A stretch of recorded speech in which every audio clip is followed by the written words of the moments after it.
So then, Bismillah, we'll start. Hey, Assalamu alaikum and welcome to Juma Gems. So today we'd like to share like 3 steps to change. Um, like this is a time of the year, a lot of people, including Muslims, they um, they will come up with a list, the things they want to change in their life. So the sad part of it is that at the end of this month, maybe the beginning of the February, most of them people will have given up already. And this happens and repeats every year. So the question is, what's going on? Like we, alhamdulillah, as humans, we want to improve our lives. For whatever the reason is, sometimes we fall short.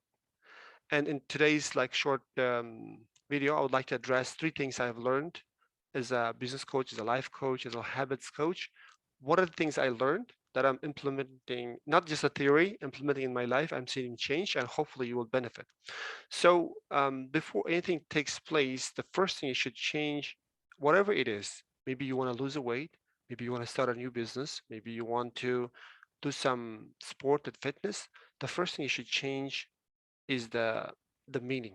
What I mean by meaning is that the meaning of that activity should change. For example, recently I've been trying to lose weight. I've been trying to a lot of things, but my first step was meaning of hunger and eating should change, right? For me, it was like instead of eating when I get stressed, I should have to learn I eat when I actually am hungry.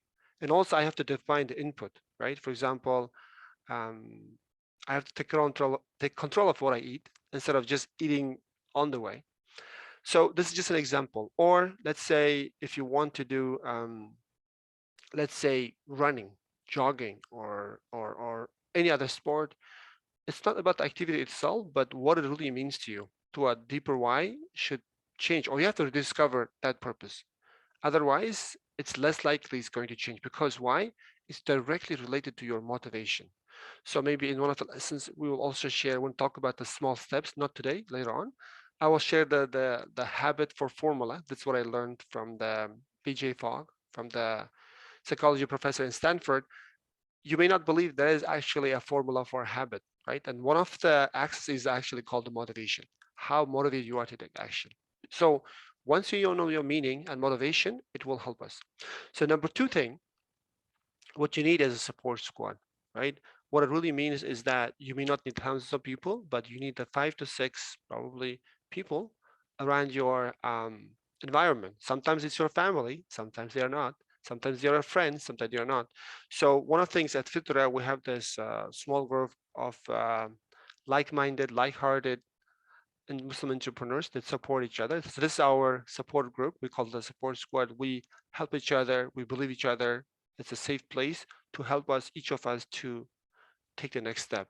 And also every week we meet up like we are doing right now, and every Juma, and to to kind of call upon each other, say, hey, brother Ahmad or brother Sister Fatima, what happened the last week? What did you achieve this week, and how can we help you to success in the succeed in this one?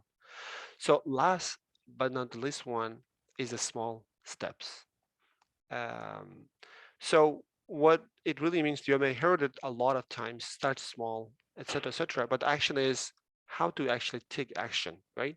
How to take the big idea, divide it into smaller steps, and take action. And the one idea I just would like to briefly mention, start mentioning, but maybe I will explain more better in our next session.